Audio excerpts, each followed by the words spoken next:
중국 업체들이 생산량이 빠르게 늘고 있어요. 중국 쪽에서 완전히 그냥 물량 폭탄을 내놓은 거죠. 그러니까 이제 그쪽에서 생각보다 숫자가 못 올라오고, 그리고 이제 디램 수요 전반적으로 우리가 생각했던 것만큼 못 올라오다 보니까 스마트폰 업체들이나 PC 업체들의 이제 재고가 다시 또 늘기 시작했어요. 하반기부터 이제 내년까지 이익 추정치에 대한 요게 디스카운트가 진행될 수밖에 없는 거고, TSMC하고 삼성전자 HBM 사업 쪽에서 협력을 한다. 삼성 파운드리 가지고는 이게 고객들이 요구하는 거를 다 맞춰주지 못하니까 TSMC하고 이제 손을 잡은 거죠.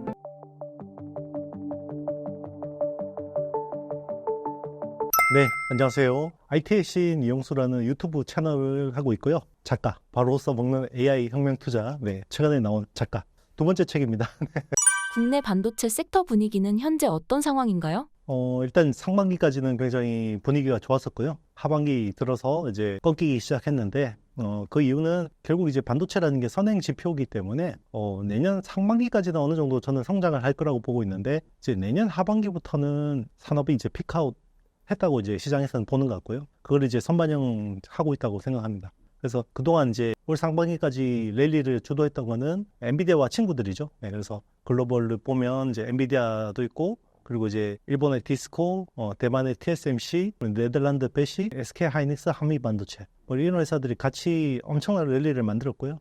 그게 이제 1년 6개월 정도 되니까 이제 피로해지는 거죠. 상승이 너무 일어나다 보니까 피로해졌는데, 하반기에 대한 이제 모멘텀이 좀 약했어요. 하반기에 대한 모멘텀은 굉장히 두 가지 포인트가 있었는데요. 결국 온 디바이스 AI라는 AI 쪽에, AI라는 게 이제 서버 클라우드에서 이제 디바이스로 내려와야 되는데, 이게 이제 바로 깔끔하게 릴레이가 되지 않았었거든요. 그리고 이제 커머디티, 우리 전통 메모리 수요, 그런 것들이 계속해서 뭔가 상승할 거라고 기대했는데, 그게 하반기, 특히 3분기부터 꺾이기 시작했고요. 그게 이제 성장 이율이 이제 정체되기 시작한 거죠. 그게 이제 지금 주가 하락을 만들어내고 있다고 보시면 될 것 같습니다. 지난 8월부터 현재까지 삼성과 SK 하이닉스 주식이 5조가량 순매도가 나왔다고 하는데요. 목표 주가도 하락했는데 어떤 상황인가요? 일단 HBM은 보통 1년 고정 거래 가격이에요. 그래서 사가기로 한 물량과 가격대로 사가기 때문에 HBM은 그렇게 지금까지는 실적 추정치에서 하락이 크게 나타나고 있지는 않은데, 전통 디램, 커머디티 디램 쪽, 특히 낸드 플래시 이런 쪽은 아무래도 생각보다 이익 추정치가 꺾이고 있는데요. 그 이유는 결국 복합적이긴 합니다. 일단 수요 시장에서는 스마트폰이나 PC 쪽이 생각보다 안 팔렸고요. 결국 프리미엄 시장에서는 AI가 채택된 디바이스들이 새로운 수요를 좀 일으킬 거라고 생각했지만 그게 기대에 못 미쳤고, 그리고 이제 경기 침체로 가는 구간이다 보니까 내구 소비재에 대한 소비 여력들이 많이 떨어졌습니다. 그리고 이제 공급적인 측면에서 보면 중국의 CXMT, 그리고 또 YMTC, 그러니까 CXMT는 디램 쪽이고요. YMTC는 낸드 플래시 쪽인데, 중국 업체들이 생산량이 빠르게 늘고 있어요. 그러니까 이제 아직까지 뭐 하이엔드 쪽은 아니지만 우리가 이제 흔히 이야기하는 레거시, 그러니까 DDR4 같은 것들, 그리고 18나노 이런 디램인데 캐파 증설 속도가 엄청나게 큽니다. 그래서 지금 CXMT 같은 경우는 월 160K 정도의 캐파를 가지고 있는데요. 요게 거의 마이크론의 54% 수준에 이르거든요. 그리고 내년에는 2배 증설을 한다고 하니, 그러면 마이크론의 캐파를 넘어서게 되는 거죠. 그러니까 원래는 기존의 디램 라인을 HBM이나 DDR5 쪽으로 전환을 하게 되면, 기존에 이제 그 우리 레거시라고 하는 DDR4 쪽도 공급이 부족해지니까 가격이 많이 올라갔었어요. 근데 여기 이제 중국 쪽에서 완전히 그냥 물량 폭탄을 내놓은 거죠. 그러니까 이제 그쪽에서 생각보다 숫자가 못 올라오고, 그리고 이제 디램 수요 전반적으로 우리가 생각했던 것만큼 못 올라오다 보니까 스마트폰 업체들이나 PC 업체들의 이제 재고가 다시 또 늘기 시작했어요. 그러니까 이제 그게 스팟 가격, 시장 거래 가격에 일단 영향을 먼저 줬고, 이게 이제 고정 거래 가격에 이제 영향을 조금씩 주고 있는 상황이죠. 그러니까 하반기부터 이제 내년까지 이익 추정치에 대한 요게 디스카운트가 진행될 수밖에 없는 거고, 그게 지금 주가의 가장 큰 원인이라고 볼 수 있습니다. 삼성전자가 엔비디아에 5세대 HBM을 공급하기 시작했습니다. 납품하게 된 배경에 대해 설명해 주신다면요? 지금은 하이엔드 제품은 아닌 것 같습니다. 그래서 H20이라고 하는 이제 중국향 AI 가속기에 HBM3가 이제 채택되고 있는 상황이고요. 거기는 이제 납품이 된 것 같습니다. 그래서 엔비디아 퀄은 이제 받은 거고요. 그리고 지금 기대하는 거는 HBM3E, 3라고 하는 제품을 이제 블랙웰부터 이제 납품이 되는 게 중요한 거거든요. 그래서 일단은 H200 향으로 8단짜리 제품을 올 가을에 납품이 될 것 같고, 그리고 12단인 블랙웰 제품은 내년 초부터 납품이 될 것 같습니다. 그래서 긍정적이긴 한데, 중요한 거는 당초 예상보다 좀 지연됐어요. 그래서 올해 삼성전자 HBM 이익 기여도가 당초 예상한 것보다 좀 이제 다운그레이드 될 것 같습니다. 삼성전자와 SK 하이닉스의 HBM 경쟁에서 앞으로 주목해야 할 부분이 있다면 어떤 부분일까요? 지금 이제 8단이잖아요. 그래서 이제 HBM3 이 8단에서 12단으로 전환이 되면 삼성전자의 주장대로 이제 NCF라고 하는 지금 non-conductive 필름을 적층하는 방식이 좀 더 유리하다라고 이야기했는데, 그게 기존의 하이닉스의 그 매스 리플로 월디드 언더필이라는 MR 머프 기술 대비해서 이게 실제로 장점이 있는지가 중요한 것 같고요. 그리고 이제 사실 HBM3도 중요하지만 그 다음 버전 HBM4가 굉장히 중요한 제품이거든요. 그래서 이제 HBM4 같은 경우는 이제 블랙웰의 차세대 제품인 루빈, 그리고 이제 AMD의 MI400X 시리즈에 이제 탑재가 될 것 같고요. 거기부터 이제 진짜 메모리가 파운드리화 돼요. 그래서 HBM4의 제일 밑에 있는 베이스 다이가 있거든요. 그게 로직 칩입니다. 그 구성이 굉장히 커스텀이 되는 거예요. 굉장히 다양해집니다. 그래서 최근에 깜짝 놀랄 이슈가 나왔는데, TSMC하고 삼성전자 HBM 사업 쪽에서 협력을 한다. 그 베이스 다이는 원래 삼성 파운드리 4나노 핀팩 공정으로 원래 하기로 돼 있었는데, 이 삼성 파운드리 가지고는 이게 고객들이 요구하는 거를 다 맞춰주지 못하니까 TSMC하고 이제 손을 잡은 거죠. 그래서 그만큼 이제 HBM4 같은 굉장히 각양각색의 HBM4지만 아마존향, 엔비디아향, AMD향, 구글향 이런 게 완전히 달라질 수도 있어요. 반면에 D램 부분에서 삼성이 SK 하이닉스에게 따라잡히고 있다는 소식이 들리고 있습니다. 이 부분에 대해 설명해 주신다면요? 일단 이제 생산 능력 측면에서는 SK하이닉스가 한 월 500K 정도 되거든요. 월 50만 장 정도 되고, 그리고 삼성이 한 660K 정도 됩니다. 그래서 아직까지는 30% 이상 삼성전자가 캐파는 많다라고 볼 수 있는데, 중요한 게 이제 D램이라는 게 선단 공정이 중요하잖아요. 그래서 이게 10나노의 1A, 1B, 1C, 그러니까 1A는 4세대, 1B가 5세대, 1C가 6세대입니다. 10나노대에서. 근데 여기서 기술력에서 SK하이닉스가 삼성보다 앞서 있는 상황이에요. 그래서 지금 삼성은 1A가 메인인 상황인데, SK하이닉스는 1B가 지금 메인이고 1C로 전환하려고 하고 있고, 삼성이 1B에서 뒤처지다 보니까 1C로 퀀텀 점프를 하겠다라고 이야기를 하고 있는 상황인데, 아직까지는 지금은 선단 공정에서는 어떻게 보면 마이크론은 제일 앞서 있는 상황이고요. 그리고 이제 마이크론하고 SK하이닉스가 거의 비슷한 수준으로 와 있고, 삼성이 사실 지금은 한 세대 정도 뒤처져 있는 거 아니냐, 이런 이야기가 있습니다. 삼성이 현재 과거와 달리 초격차의 모습을 보여주지 못하고 있습니다. 원인을 뭐라고 보시나요? 초격차라는 말이 나오는 게 어떻게 보면 자만의 키워드였던 것 같아요. 그래서 삼성이 1등을 굉장히 오랫동안 했잖아요. 메모리 반도체 1등을 굉장히 오랫동안 했었고, 그게 이제 어떻게 보면 거기서 자만이 싹튼 게 아닌가 싶고, 그리고 이제 삼성의 우수한 인력들이 사실 제대로 활용되지 못하는 측면들이 있는 것 같아요. 내부적으로 보면 인사 시스템이라든지, 그리고 이제 어떤 보상, 어떤 성과에 대한 보상들이나 이런 것들이 좀 내부 불만들이 굉장히 많더라고요. 그래서 그런 것들이 예전에 삼성의 시스템의 삼성이라고 했는데, 그런 것들이 많이 망가진 거 아닌가, 이런 생각이 많이 들고 있고, 그리고 또 한편으로는 약간 하드코어 문화가 약간 좀 약해진 것도 있는 것 같아요. 최근에 전 구글 에릭 슈미츠가 이런 이야기를 했거든요. 구글이 왜 AI 시대에서 뒤처지고 있냐? 요즘에는 AI 기술력 경쟁력보다는 워라밸, 직원들의 워라밸이 더 중요해지기 때문에 그렇다고 이야기했거든요. 물론 이걸 가지고 굉장히 많은 비판을 받았죠. 요즘 MZ세대들은 주인이 아니니까 저는 직원만큼 일하겠습니다, 이게 확실하기 때문에. 근데 이제 그런 것들이 좀 아무래도 많이 무너진 거죠. 옛날엔 진짜 뭔가 기술이 안 되면 그 야전 침대 갖다 놓고 정말 전투처럼 이렇게 하고 했었는데, 지금은 이제 이게 말도 안 되는 거죠. 이제 그런 쪽에서 약간 모티베이션을 주는, 그리고 이제 협력하는 시스템, 이런 것들이 많이 망가진 것 같고, 그리고 이제 경영진들의 어떤 이제 판단에서도 아쉬운 부분들이 많았다고 볼 수 있죠. 그렇다면 지금 삼성전자가 가지고 있는 조금 그래도 경쟁력 있는 부분이라고 볼 수 있을 만한 그런 사업이 있을까요? 삼성은 웬만큼 다 잘하고 있죠. 그래서 스마트폰 쪽도 여전히 잘하고 있고, 가전도 잘하고 있고, 그리고 반도체도 여전히 생산량이나 이런 부분에서는 압도적이고요. 그리고 디스플레이 쪽에서도 OLED 쪽은 잘하고 있습니다. 이제 원래 잘하던 건데, 이게 이제 점점 경쟁력이 예전만 못하다라는 게 문제인 거겠죠. 그래서 이제 정점을 지나서 약간 다운턴에 오는 상황이고, 이런 것들을 다시 반등을 시켜야 되는데, 지금 그런 반전의 계기가 아직까지는 안 나오고 있는 것 같습니다. 삼성전자의 파운드리 설비 투자가 지연되고 축소되고 있습니다. TSMC를 따라잡아야 하는 입장에서 투자 규모가 축소되는 이유는 무엇인가요? 연결되는 이야기인데요. 삼성이 지금 해야 되는 것들은 너무 많고, 자원이나 인력은 제한적이잖아요. 그러니까 이게 이도 저도 아니다라는 생각을 많이 한 것 같아요. 그래서 지난 5월에 정말 파격적인 조치가 있었잖아요. DS 부문장이 중간 인사로 바뀌었습니다. 그래서 전영현 부회장이 다시 올드보이 교환이 일어났고요. 그래서 그 이후로 나타나는 어떤 징후들은 메모리 반도체 경쟁력의 회복의 선택과 집중이 일어나는 것 같습니다. 뭐 파운드리도 중요하고 어드밴스드 패키징도 중요하고 다 중요한데요.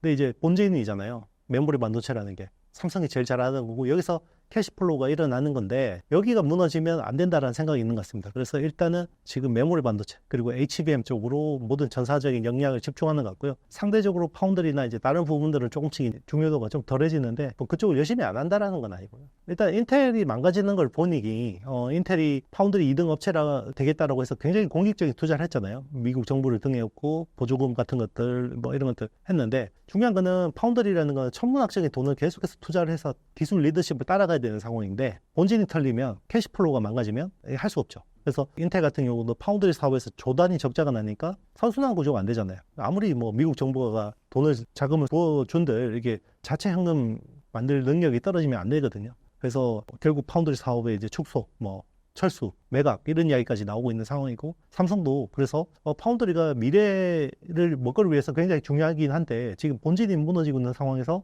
일단 본진 경쟁력 회복 먼저 하자. 지금 그런 상황으로 선택과 집중을 하는 것 같고요. 그런 차원에서 지금 HBM4 같은 경우도 메모리 경쟁력을 높이기 위해서 TSMC하고 이제 적과의 동심까지 선택하지 않았나 생각이 듭니다. SK 하이닉스의 경쟁력은 어떤가요?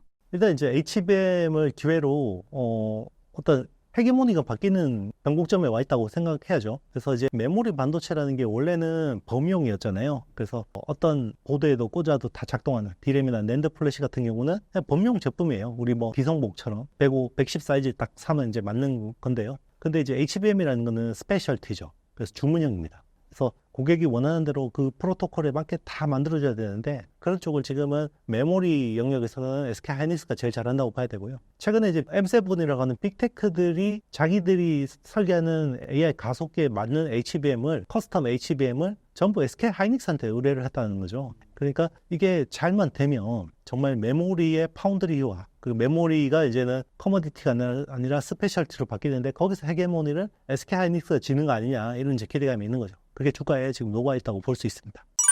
국내 반도체 기업 중 눈여겨볼 기업 있을까요?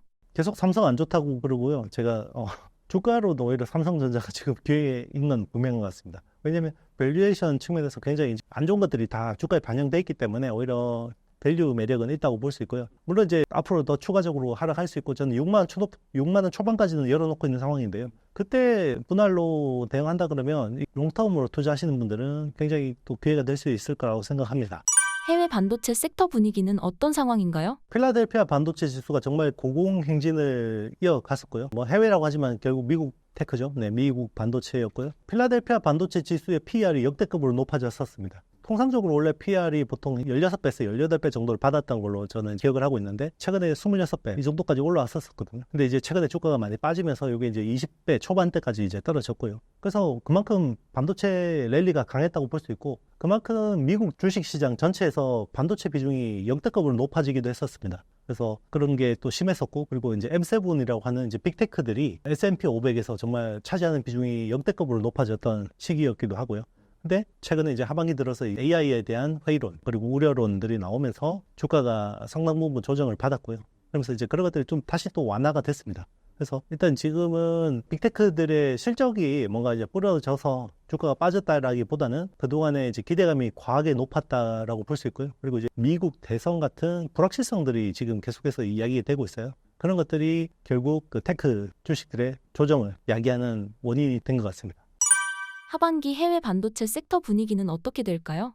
올 하반기는 녹록진 않아요. 그래서 미 대선이라는 이벤트가 굉장히 중요한데요. 이게 왜 그러냐면 이 후보가 누가 당선이 됐냐에 따라서 산업 정책이 굉장히 상이합니다. 그래서 일단 테크 기업들 입장에서는 대규모 투자가 필요한 사업인데 여기서 불확실성이 생긴다 보니까 일단은 투자 같은 것들을 최대한 유보하고 지연하게 되거든요. 그게 이제 경기에도 영향을 주게 되는 거예요. 그래서 이제 그런 것들이 이제 주식에도 불확실성을 지금 주는 상황이라고 볼 수 있고 적어도 미국 빅테크 같은 경우는 대선 이전까지는 미니 랠리 가능성을 높게 봅니다. 그래서 왜냐하면 일단은 대선 둘 다 어쨌든 양당에서도 서로 지금 박빙이고 당선이 돼야 되는 상황이기 때문에 기존 여당인 민주당에서도 당선 가능성을 높이기 위해서는 금리나 재정을 써서 일단 단기적으로 뭔가 부양을 하려고 할 것 같습니다. 그래서 단기 랠리 가능성을 좀 높게 보는데 결국 당선되고 나서 한번 조정 가능성을 저는 좀 보고 있는 상황이고요. 국내 테크 같은 경우는 사실 모멘텀이 별로 안 보입니다. 그래서 하반기 굉장히 어려운 시장이고요. 그리고 그동안에 미국 테크하고 국내 테크가 같이 커플링 돼서 왔던 측면에는 엔비디아하고 HBM이라는 건 떼려야 뗄 수 없는 굉장히 중요한 관계였는데 지금은 미국 시장, 테크 시장에서 약간 이제 서버 클라우드에서 온 디바이스 AI 쪽으로 관심이 오고 있거든요. 근데 온 디바이스 AI에서는 우리가 HBM 같은 존재감이 없습니다. 그래서 그런 것들이 좀 모멘텀이 좀 약하다. 그렇게 볼 수 있고요. 그리고 어쨌든 이제 미국 중심으로 랠리가 일어나면 또 미국이 또 수급을 빨아가는 그런 효과도 있는 것 같습니다. 그럼 국내 같은 경우는 또 금투세 이슈도 있고 그게 심리에는 굉장히 좀 부정적이라고 생각합니다. 만약 트럼프가 당선된다면 어떤 변화들이 있을까요? 트럼프가 되면 단기적으로는 뭐 테크에는 좋지 않을 수 있습니다. 일단 국내 영향으로 놓고 보면요. 그러니까 국내는 바이든 대통령이 주도하던 그 미국 주도의 리쇼링에 적극 동참을 했었잖아요. 그래서 IRA법하고 칩스법을 통해서 미국 정부가 보조금을 주고 이제 그것 때문에 이제 투자를 한 건데 트럼프 대통령이 되면 이제 이 두 개의 핵심 법안부터 갈아엎을 생각이 있는 것 같고요. 그렇게 되면 이제 우리가 받아야 될 보조금에 대한 불확실성이 생깁니다. 그래서 지금 투자를 거의 뭐 지금은 더 굉장히 천천히 진행할 수밖에 없는 상황이 벌어지는 거고요.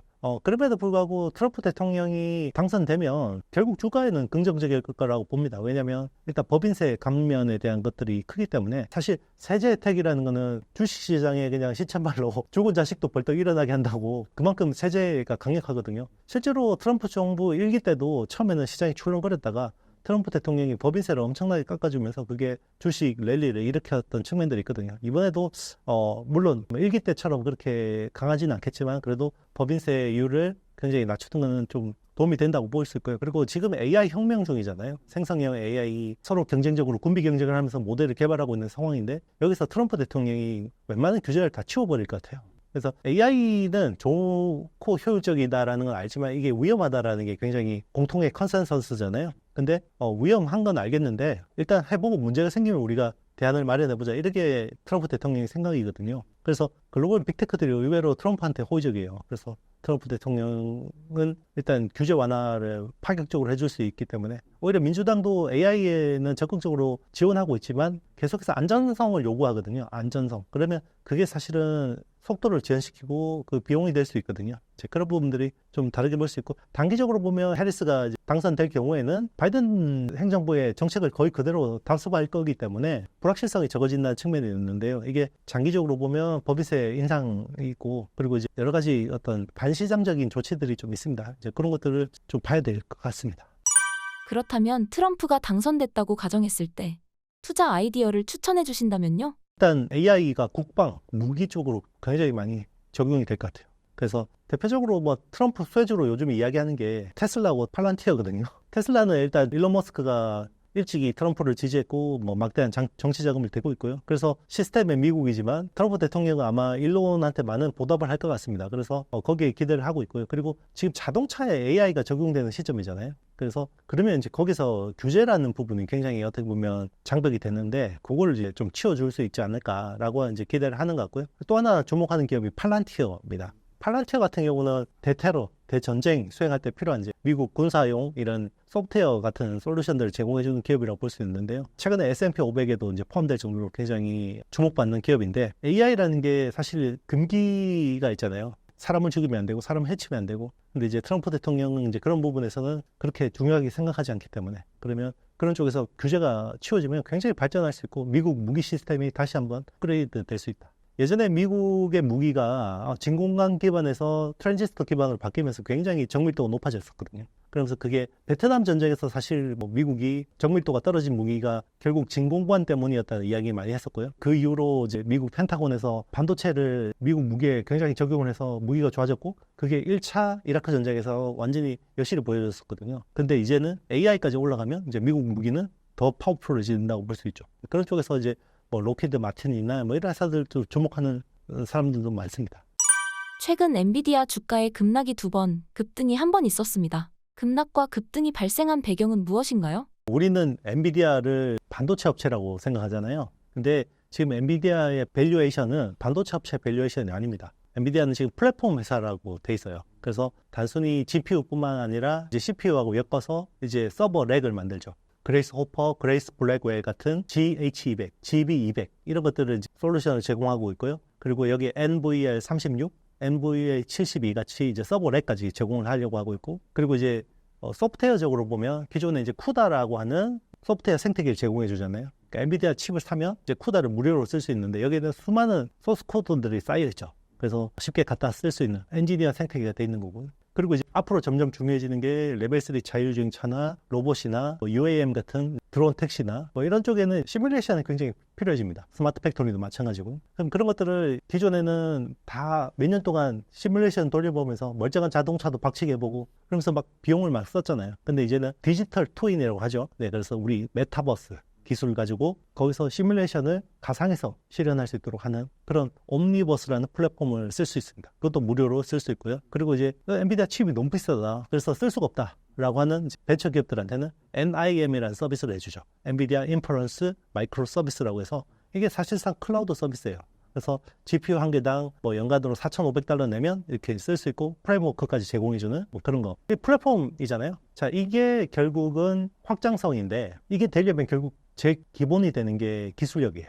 기술력이 뒷받침돼야 되는데 그래서 엔비디아가 기존에는 2년마다 신제품을 출시하다가 1년마다 출시하는 걸 바꿨단 말이죠. 원래는 호퍼라는 아키텍처를 내놓고 요걸 2년 팔아먹고 블랙웰이 나와야 되는데 1년 만에 나왔죠. 그리고 블랙웰 출시 1년 만에 또 루빈이라는 게 나오죠. 이게 마치 예전에 인텔이 최전성기 때 틱톡 전략이라고 했죠. 한 해는 공정을 개선하고 한 해는 아키텍처를 개선해서 매년 칩이 좋아지는 마법 같은 모습인데, 자, 그걸 하고 싶었던 거예요, 엔비디아가. 자, 그 밸류가 녹아 있었는데 블랙웰이 이번에 이제 설계 불량 이슈가 나왔죠. 그래서 한 분기 정도 딜레이가 됐습니다. 그게 주가 하락에 주요한 영향을 미쳤다고 생각하고 있고요. 근데 또 아이러니하게도 어젯밤에 또 이제 골드만삭스 테크 포럼에서 블랙웰에 대해서 뭔가 확신을 줬죠. 젠슨왕이. 우리 계획대로 되고 있고 지금 그러니까 이제 기술이라는 게 한번 버그가 나면 계속 버그가 나고 문제가 나는 경우가 많은데 해결됐어. 이거 이제 공언해 준 거죠. 그게 이제 결국은 엔비디아 또 주가의 반등, 8% 이상의 반등, 그리고 필라델피아 반도체 지수가 4.9% 반등하는 모습을 보여줬습니다. 엔비디아와 TSMC 사이에 마찰이 있었다고 들었습니다. 어떤 내용인가요?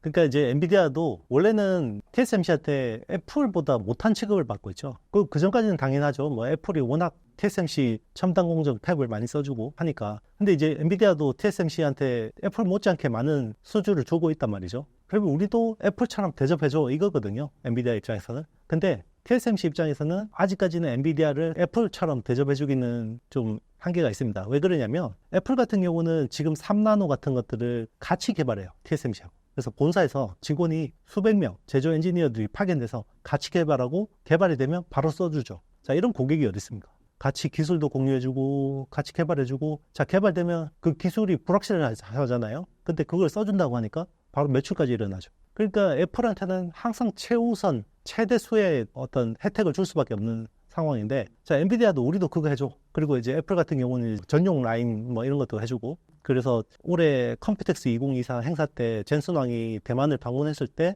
그때 이제 TSMC 경영진하고 회의를 했다고 이제 최근에 이제 대만 언론 통해서 공개가 됐는데, 거기서 이제 콩버스 지금 이제 2.5D 패키징 라인을 엔비디아 전용 라인을 팹 외부에다가 지어달라라고 요구했는데 정말 단칼에 거절했다고 합니다. 그러니까 단칼에 거절하고 나서 그 뒤로 TSMC가 대만 언론에다가 뭐라 그랬냐면 젠슨 왕이 우리한테 파운드리 가격을 흔쾌히 올려주기로 했습니다. 아마 젠슨 왕이 비행기 타고 가면서 굉장히 부글거리면서 갔을 것 같긴 한데, 그만큼 지금 TSMC가 확실하게 협상 우위에 있다라고 이제 볼 수 있는 거죠.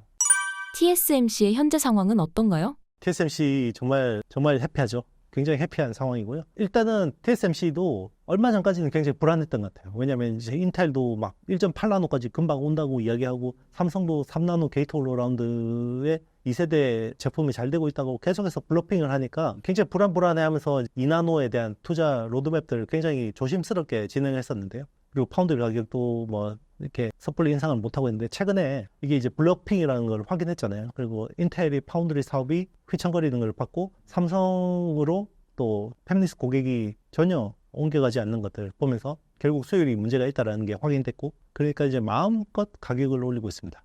그래서 이번 8월 TSMC 같은 경우 월 데이터를 바로바로 공개를 하거든요. 그래서 이번에도 33% 전년 대비해서 성장했고요. 7월은 전년 대비해서 45% 성장했습니다. 그래서 원래 올해 매출 성장률이 20% 중후반대를 예상했는데 지금 최대 34%까지 실적 성장률이 예상하고 있는데, 자, 그 이유는 결국 선단 공정에서 계속해서 가격을 올리고 있어요. 그래서 최근에도 3나노, 4나노, 5나노 가격을 3에서 8% 추가 인상했다. 그러니까 지금은 거의 선단 공정이 풀 가동인데 여기서 가격을 계속 올려요. 그러니까 실적이 계속 좋아집니다. 그런 상황이죠. 그리고 마켓 시어는 계속해서 60%대에서 지금 62%까지 넘어섰습니다. TSMC 파운드리의 압도적인 격차를 삼성이 좀처럼 따라잡지 못하고 있습니다. 삼성이 조금이라도 따라잡을 순 없는 걸까요? 쉽지 않습니다. 일단은 지금도 너무 잘하고 있고요. 근데 이제 사실 제일 중요한 게 자본하고 인력이잖아요. 그러면 연간 우리 자본 지출 캐펙스를 따져보면 TSMC가 연간 캐펙스가 지금 300억 달러에서 320억 달러까지 이야기하거든요. 그러면 거의 우리나라 돈으로 40조 원 정도가 됩니다. 40조 원 초반 정도인데요. 삼성전자가 연간 파운드리에 투자하는 금액이 캐펙스가 15조 원 정도 됩니다. 15조 원 내외 정도죠. 많을 때는 한 18조까지 가는데, 그러면 이제 거의 TSMC하고 많게는 3배, 적게는 2.5배 차이 나잖아요. 그러니까 이제 이게 지금 기술도 이렇게 차이가 나는데 앞으로 투자하는 차세대 로드맵도 캐펙스도 그렇게 차이가 나면 이게 이제 단기간에 뭔가 TSMC가 큰 실수를 하지 않는 한 좁히기는 쉽지 않아 보입니다. 인텔의 파운드리 사업부 매각설과 함께 다우지수 퇴출설이 나오고 있습니다. 이런 이야기가 나오게 된 배경은 어떻게 되나요? 일단 인텔 같은 경우는 한때 틱톡 전략으로 정말 압도적인 반도체 회사였습니다. 그래서 뭐 고도무어 창업자는 정말 무어의 법칙이라고 해서 2년마다 트랜지스터 집적도가 2배씩 늘어나는, 그리고 매년 칩이 좋아지는 엄청난 회사였는데요. 거기도 1등을 하도 오래 하다 보니까 자만을 하게 된 거죠. 그래서 반도체 역사에서 빼놓을 수 없는 인텔이지만 모바일 시대에 스마트폰을 굉장히 강구해서 거기서 실기를 했고요. 그리고 재무통 CFO 출신의 CEO가 3번 바뀌게 되는데요. 자, CFO 출신들은 뭐 비용 통제하고 뭐 이런 거 굉장히 잘하죠. 살림살이는 잘합니다. 그러니까 이 사람들 보면 연구개발하는 게 쓸데없는 비용 같아 보이거든요.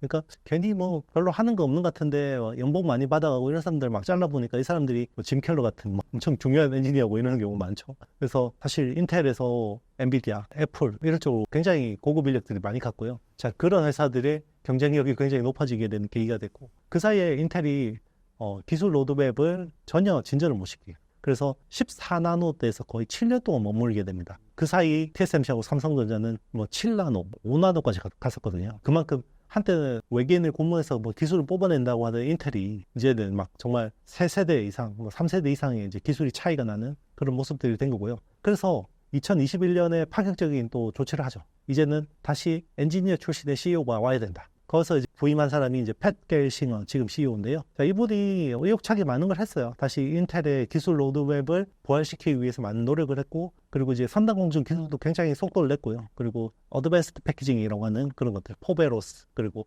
EMIB 같은 기술들도 굉장히 많이 했고, 그리고 이제 뭐 BSPDN이라고 하는 차센트 기술도 굉장히 빨리빨리 도입하고 했는데, 요게 약간 이제 무리했던 거죠. 그러니까 이제 기업이라는 거는 사실 인력과 자원은 제한적인데 이걸 효율적으로 잘 사용하지 못하면 결국 독이 돼요. 그러니까 최근에 이 적자폭이 너무 커지니까 어떤 인텔의 과감한 시도가 결국은 좋지 못한 결과를 낳게 된 거죠.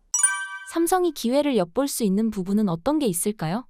일단 삼성은 기회는 있습니다. 삼성만 잘하면 돼요. 왜냐면 TSMC가 너무 압도적이다 보니까 팹리스 고객들이 굉장히 불편한 거는 사실입니다. 계속 가격 올리는데 누가 좋아하겠어요? 독점을 좋아하는 거는 독점 업체밖에 없죠. 어젯밤에 행사에서도 젠슨 왕이 이런 이야기 했거든요. 우리 TSMC 말고 다른 파트너하고도 할 수 있어 라고 이야기했습니다. 다른 파트너가 지금 전 세계에서 5나노 이하의 파운드를 할 수 있는 유이한 회사는 삼성 파운드리밖에 없거든요. 3등부터는 10나노 이하는 못합니다. 그러면 결국 삼성 파운드리 염두에 둔 건데, 근데 다만 TSMC를 안 쓰면 약간 제품 성능이 떨어진다 이런 이야기를 했어요. 굉장히 슬픈 이야기죠. 그렇지만 성능이 좀 낮은 제품을 하려고 해도 지금 대안이 삼성 파운드리밖에 없다는 거고요. 그런 부분에서 이제 낙수 효과를 좀 기대할 수 있는데 아직까지는 영업 실적이 그렇게 좋지 못한 상황이죠. AI 반도체 섹터가 변곡점에 있는 상황입니다. 여기서 반도체 투자 전략 중 점검해야 할 게 있다면 무엇일까요?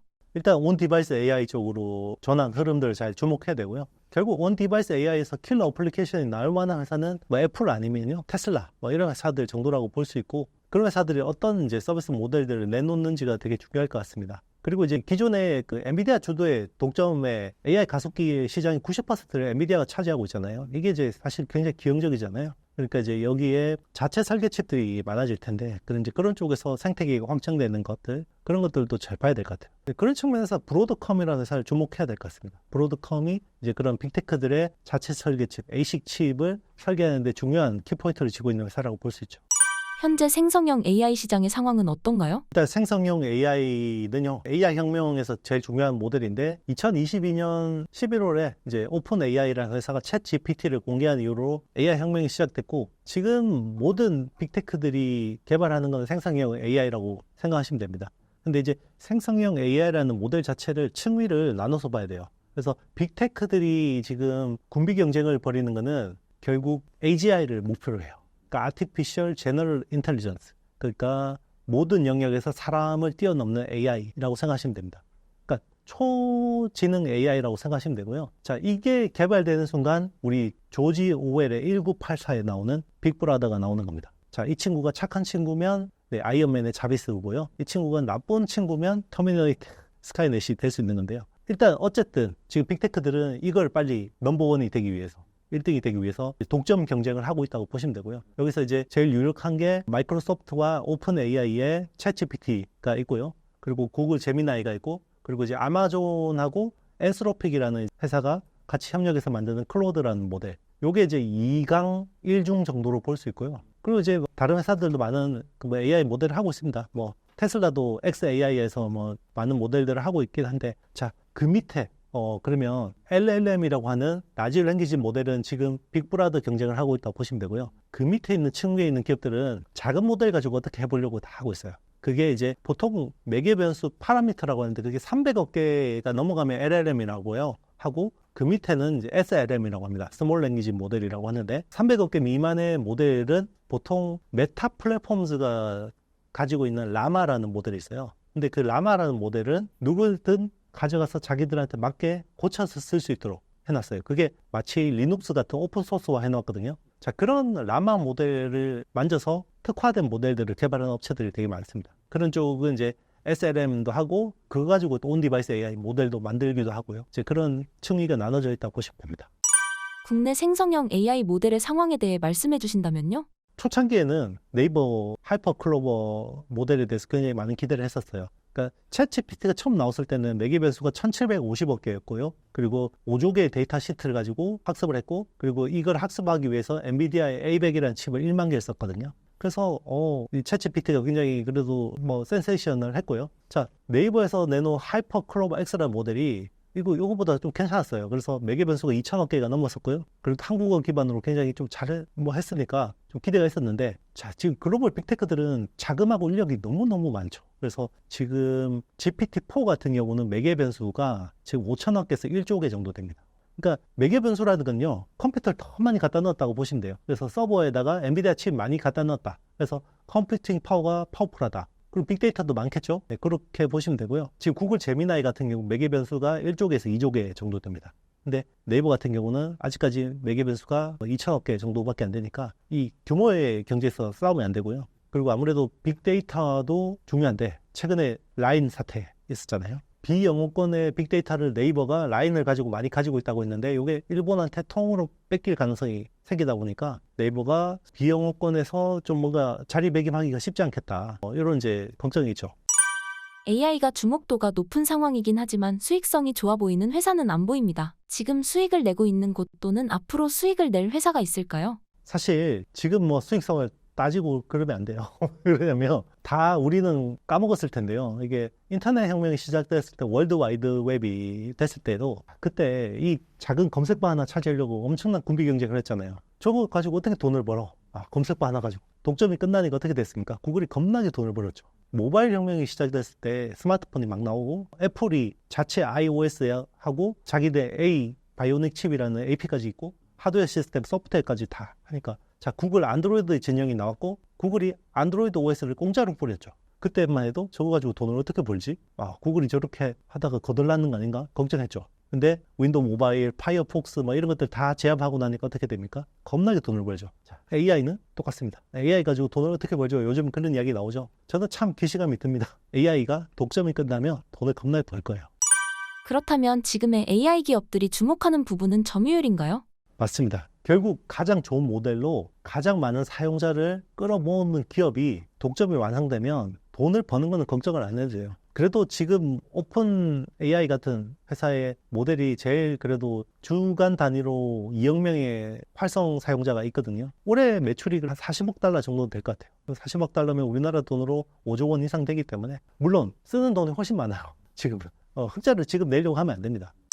9월 10일 애플의 아이폰 16 발표가 나왔습니다. 애플 인텔리전스 어떻게 보셨나요? 일단 우리가 온 디바이스 AI에서 제일 주목하는 회사는 애플이라고 봐야 되고요. 올 초만 해도 사실 온 디바이스 AI 쪽에서 제일 기대를 모았던 건 AI PC였어요. 왜냐면 아무래도 매개 변수가 뭐 한 30억 개, 50억 개 정도의 굉장히 작은 모델이지만 이 자체에서 연산을 해야 되잖아요. 그러니까 배터리 소모가 굉장히 빨라요. 그래서 AI 스마트폰은 이거 한 2시간 사용하면 배터리가 방전될 수 있기 때문에 AI PC 쪽으로 코파일럿 쪽으로 굉장히 많은 관심이 있었는데 의외로 6월에 그 WWDC 행사에서 애플 인텔리전스에 대한 기대감이 생각보다 높아졌고요. 그 전까지는 애플에 대해서 별로 기대하는 분위기가 아니었는데 AI PC, 그러니까 윈도우 OS 기반으로 AI 서비스가 되는 코파일럿 같은 경우는 퀄컴 스냅드래곤에 대해서 굉장히 많은 기대가 있었는데요. 그래서 퀄컴과 ARM의 주가가 올 상반기 굉장히 좋았었습니다. 근데 요걸 발표하고 나니까 6월에 둘 다 행사가 있었는데 발표하고 나니까 애플은 오히려 기대감이 높아졌고 AI PC에 대한 기대감이 굉장히 낮아졌었거든요. 그래서 최근까지 애플에 대한 기대감이 굉장히 높았었는데 애플 인텔리전스가 최근에 아이폰 16 시리즈 공개하면서 나온 내용으로 보면 그렇게 기대감이 높지는 않는 것 같습니다. 좀 실망감이 큰 상황이고요. 자, 그럼에도 불구하고 왜 애플을 봐야 되냐? 우리가 온 디바이스 AI를 주목한 거는 결국 에이전트 AI 서비스에 대한 가능성이었거든요. 우리가 영화 아이언맨의 자비스처럼 내가 말로 다 제스처로 다 이렇게 얘한테 일을 시킬 수 있는 게 중요한 거잖아요. 그러면 내가 휴대폰에 있는 여러 가지 앱들을 내가 AI 음성 언어를 통해서 제어가 돼야 되잖아요. 그렇게 되려면 어떻게 되냐면 이게 AI 자체가 슈퍼 앱이 돼야 돼요. 한때 우리 막 계속해서 슈퍼 앱 이야기 되게 많이 했었잖아요. 자, 너무 앱이 많아요. 그러니까 그냥 특정 앱 하나에서 다 해결되면 되는 거 아니냐. 자, 그런 이슈들이 많았었는데 AI가 딱 슈퍼 앱 같은 거거든요. 왜냐면 내가 다음 주에 출장을 가니까 거기서 호텔도 예약해야 되고 택시도 예약해야 되고 그리고 뭐 투어도 예약해야 되고 이거를 내가 AI로 명령을 하면 그 앱들을 다 제어를 해서 거기서 결제까지 일어나야 되잖아요. 그게 에이전트 AI잖아요. 자, 그거를 하려면 결국 수많은 앱들을 AI가 앱들을 제어를 해야 되는데 앱 개발 회사에서 그거를 다 내어주겠어요? 헤게모니를? 안 내주겠죠. 왜냐면 자기들 소통 채널이 없어져 버리는 거니까 사용자들 유입이 없어져 버리는 거니까 기능만 남게 되는 거잖아요. 그러니까 그걸 동의할 수 없죠. 근데 애플은 OS도 있죠. AP라는 반도체도 있죠. 그리고 자체 하드웨어 시스템, 소프트웨어 시스템도 있는데 거기서 애플의 기본 앱들이 있어요. 페이스타임이라든지 메신저라든지 문자라든지. 자, 그러면 내 메일에 있는 거 가지고 누구한테 이렇게 답변해줘. 그러면 내가 자체 앱으로 이런 식으로 제어를 할 수 있게 되는 거죠. 그러니까 아주 초기 수준의 에이전트 AI는 애플만이 구현할 수 있다 이렇게 본 거죠. 왜냐하면 안드로이드는 OS 따로 있죠. AP 업체 따로 있죠. 그리고 어플리케이션 개발 업체 따로 있죠. 그리고 디바이스 제조업체 다 제각각이죠. 그러니까 이게 통일되기가 쉽지 않은 건데 애플은 그게 통일된 제국이기 때문에 빨리 좀 더 될 수 있다고 본 거죠. AI 밸류체인은 어떻게 구성되나요?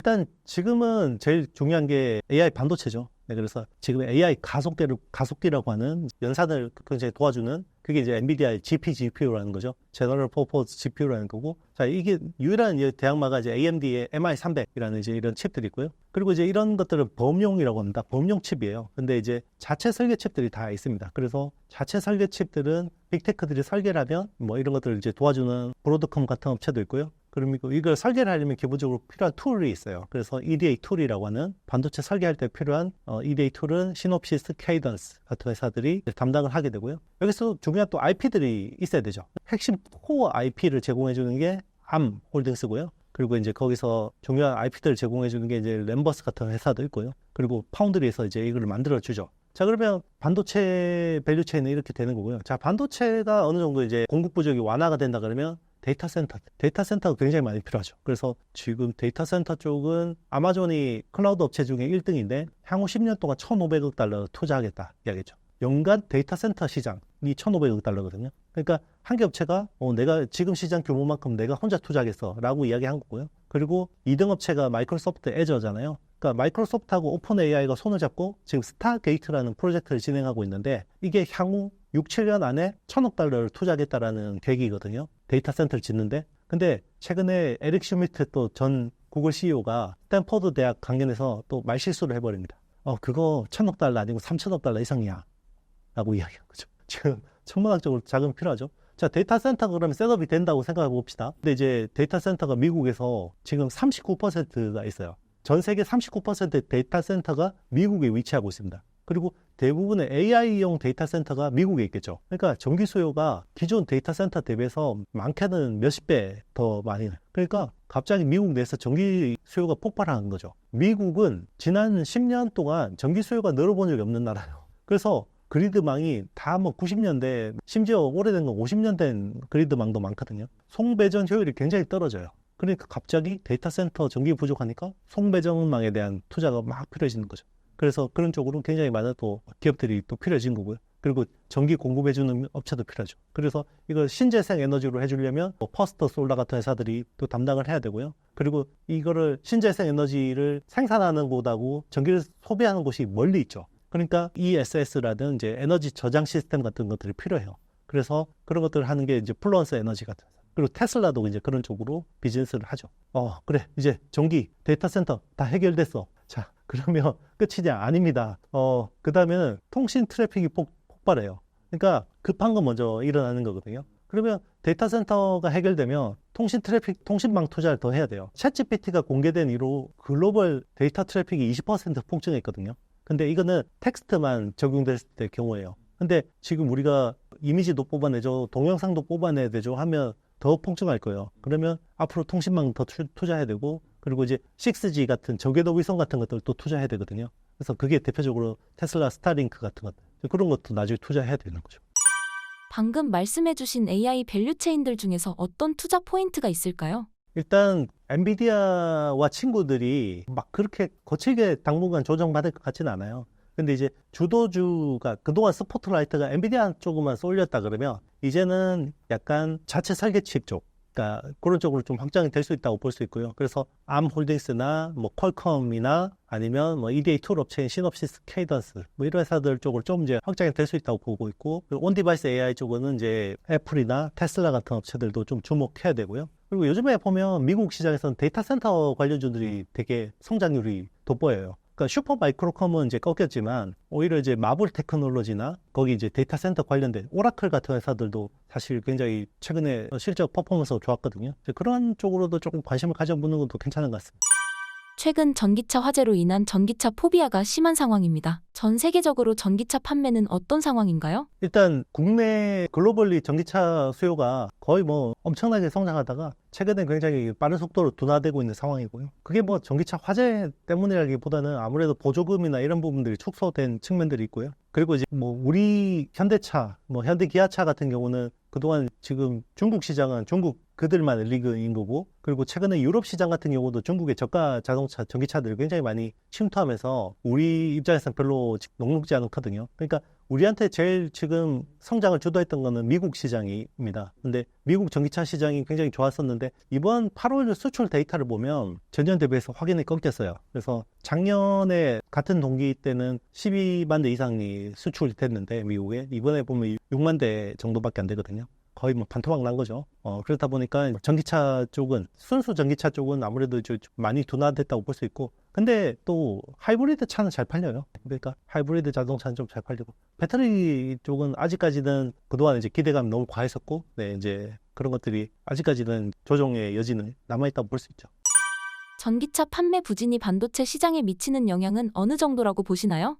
그게 이제 원래 자동차용 반도체 쪽이 굉장히 핫했었잖아요. 그리고 우리 코로나 때 갑자기 차량 반도체 생산이 안 돼서 그런 쪽은 굉장히 쇼티지가 나가지고 자동차 출하가 안 되는 그런 시점들이 많이 있었는데, 지금은 오히려 차량 반도체 같은 경우는 공급 과잉이에요. 그래서 아직까지 재고 조정이 필요한 상황이고요. 자, 근데 이제 우리가 퉁쳐서 그냥 자동차 반도체라고 보면 그런데 자동차 반도체도 이제 기존의 자동차 업체들이 쓰던 저사양의 MCU라는 것들이 있어요. 마이크로 컨트롤러 유닛이라고 하는 그런 쪽은 계속해서 재고 조정이 필요한 상황인데요. 테슬라 같은 이런 그 고성능 AP를 쓰는 쪽 있잖아요. 그런 쪽은 이게 ASIC 칩이라고 볼 수도 있거든요. 이제 그런 쪽은 최근에 미국의 암바렐라라든지 뭐 이런 회사들의 뭐 그런 쪽은 완전 거의 AP라고 보시면 됩니다. 우리 스마트폰 두뇌 칩처럼 굉장히 5나노, 7나노까지 막 적용해서 지금 하고 있는 상황이거든요. 이제 그런 쪽은 계속해서 막 활성화되고 있는 상황이죠. 사실 삼성 파운드리가 가장 눈여겨보고 있는 시장 중에 하나이기도 합니다. 고성능 차량용 반도체 쪽. 현재 테슬라의 상황은 어떤가요? 테슬라는 이제 전기차 판매는 둔화되고 있는 상황인데요. 근데 이제 테슬라라는 회사의 아이덴티티가 이제 조금씩 바뀌고 있다고 보시면 돼요. 그러니까 일론 머스크가 2006년 이후로 마스터 플랜이라는 것들을 항상 공개를 하거든요. 그래서 2006년에 마스터 플랜 파트 1을 처음 공개했었고요. 거기서 이제 자기 전기차인 로드스터와 모델 S 뭐 이런 거에 대한 로드맵을 공개를 했었고요. 그리고 그 뒤에 마스터 플랜 파트 2 같은 경우는 모델 3 같은 저가 전기차 그리고 사이버 트럭 같은 차세대 자동차에 대한 컨셉들을 공개를 했었어요. 그래서 마스터 플랜 파트 1과 2는 거의 다 지금 실현이 됐다고 보실 수 있어요. 마스터 플랜 파트 3 때가 내용이 뭐였냐면 에너지 트랜스포메이션이었어요. 그래서 테슬라가 태양광으로 전기를 생산하고 이거를 그리고 전기차와 ESS를 통해서 스마트 그리드망을 구축하는 게 이제 테슬라의 에너지 트랜스포메이션이었거든요. 최근에 일론이 66조 원에 대한 자기 인센티브안 통과시켜달라고 주주들한테 목리 부렸잖아요. 그거 안 시켜주면 열심히 일 안 한다고 뭐 그러니까 주주들이 오케이 해줬잖아요. 그래서 통과하고 나서 마스터 플랜 파트 4가 나왔어요. 거기에 대한 내용이 뭐냐면 로보틱스예요. 지금은 테슬라가 전기차 업체가 아니라 이제는 AI 업체, 로봇 업체로 변신하고 있는 거라고 보시면 됩니다. 말씀하신 그 부분은 어떻게 진행되고 있나요? 지금 최근에 일론 머스크 뉴스 검색해 보시면요. XAI에 엔비디아 칩 얼마나 갈아넣냐 이거 제일 많이 나오거든요. 그래서 지금 XAI라는 그러니까 예전에 트위터 인수해가지고 거기서 빅데이터 언어에 대한 빅데이터를 가져왔잖아요. 그래서 이제 자체 슈퍼컴퓨터를 꾸려야 되는데 그게 예전에는 우리가 엔비디아 칩 없이도 할 수 있어. 우리 도조 시스템 있어. 막 이렇게 이제 이야기하다가 엔비디아 칩이 이제 많이 구해지니까 막 이제 젠순항하고 포옹하고 난리잖아요. 그래서 지금 모델은 2만 개의 H백 가지고 이제 데이터 트레이닝 해서 최근에 구현을 했고요. 최근에 이제 멀티모달 서비스까지 공개를 했어요. 그래서 트럼프가 총 들고 있는 그림 막 이런 것도 그려주고 막 하는데 지금 모델은 10만 개의 칩을 써서 데이터 트레이닝을 하고 있고요. 내년 조만간 나오는 모델은 30만 개까지 이야기합니다. 그래서 매개 변수를 빠른 속도로 늘리고 있다고 보시면 되고요. 자, 그거를 테슬라 가지고 있는 주행 빅데이터하고 적용을 하게 되면 굉장히 파워풀해질 수가 있겠죠. 그리고 옵티머스에다가 생성형 AI를 올리는데도 활용될 수 있습니다. 앞으로 테슬라의 주가가 반등의 핵심이 되는 부분은 무엇이 될 것으로 보이시나요? 결국 AI입니다. AI와 로봇이고요. 사실 생성형 AI하고 로봇은 찰떡궁합이에요. 왜 그러냐면, 자, 우리 뭐 기억하시겠지만, 뭐 로봇 가지고 강남스타일 춤추고 이런 거 막 2010년대 초반에도 있었잖아요. 근데 왜 로봇이 상용화가 되지 않았냐? 그때는 소프트웨어가 문제였어요. 룰 베이스드로 하는 거거든요. 사람이 일일이 다 프로그래밍해서 하니까 이게 로봇이 쓸 수 있는 용도 자체가 제한적이잖아요. 근데 생성형 AI가 올라가니까 얘가 그냥 사람처럼 막 이렇게 생각하고 상호작용을 할 수 있게 되니까 활용도 확 올라간 거죠. 그게 최근에 보면 이제 피규어 01. 피규어라는 로봇에다가 챗GPT를 올리니까 얘가 막 사람하고 이야기하잖아요. 여기 있는 것 중에 나 먹을 거 좀 줘. 그러니까 사과를 줍니다. 네, 사과 주는데 왜 사과 줬어? 여기서 네가 먹을 게 사과밖에 없어. 그래서 이거 좀 치워줘. 그러니까 막 청소하고 나 좀 짱인 듯 뭐 이런 이야기까지 하잖아요. 그러니까 로봇이 생성형 AI가 올라가니까 이게 완전 달라지는 거죠. 그리고 원래 제조 현장, 그러니까 테슬라의 스마트 팩토리에서는 굉장히 그냥 처음에는 하찮은 작업만 했었죠. 로봇이. 그런데 얘가 점점 데이터 트레이닝 하더니 이제는 점점 더 난이도 높은 사람 일을 대체하고 있다는 거죠. 테슬라 말고도 모빌리티 산업에서 눈여겨보고 계신 회사는 어디가 있을까요? 네, 현대차죠. 현대차가 보스턴 다이내믹스를 인수했잖아요. 그러니까 하드웨어는 굉장히 좋아요. 언제 그러면 이 생성형 AI API를 어디서 받아올 거냐 이게 되게 중요한 거죠. 그러니까 그런 부분에서 사실 우리 국내 기업이 없다라는 건 굉장히 슬픈 일이죠. 국내에서 AI와 로봇을 모두 하고 있는 회사 중 주목할 만한 기업은 없다고 보시나요? 일단 뭐 국내 주식 시장에서 거론된 회사들은 그 밸류가 좀 과하다고 생각되고 있고요. 그리고 이제 실제 실력보다는 좀 과포장돼 있다라고 볼 수 있습니다. 하반기에 주식시장에서 전반적으로 점검해야 할 부분이 있다면 어떤 게 있을까요?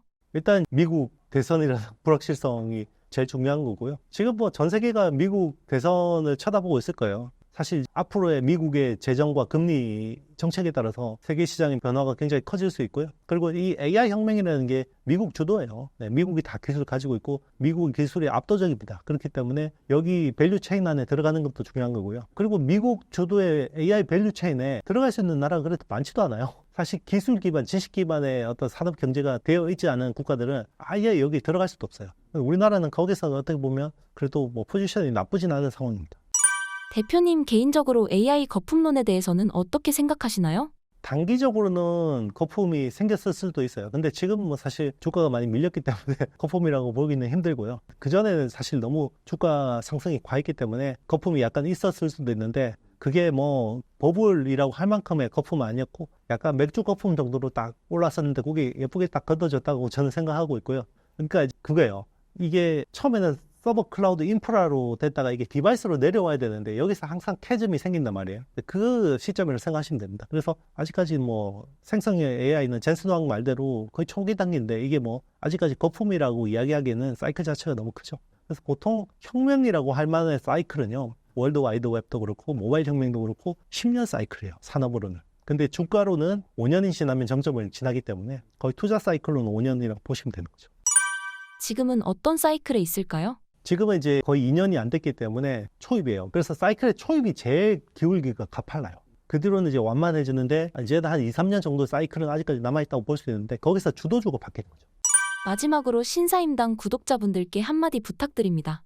네, 뭐 테크 시장이 사실 하반기가 녹록지 않은데요. 뭐 제 영상을 보시는 분들은 아무래도 테크 좋아하시는 분들이 많이 보실 것 같은데 하반기는 뭐 투자하기에는 그렇게 난이도가 쉽지는 않은 시장입니다. 그렇지만 굉장히 장기적인 시각에서 보면 그동안에 비싸서 담지 못했던 주식들을 좀 이제 편안하게 담을 수 있는 그런 종목들도 많거든요. 다만 이제 여기서 여러분들이 이제 충분히 공부를 하고 주식을 접근하는 게 맞다고 볼 수 있고요. 그래서 그런 측면에서는 뭐 제 책을 읽고 한번 참고를 해보시는 것도 좋을 것 같습니다. 그리고 AI 혁명은 사실 미국 기업들을 모르면 안 돼요.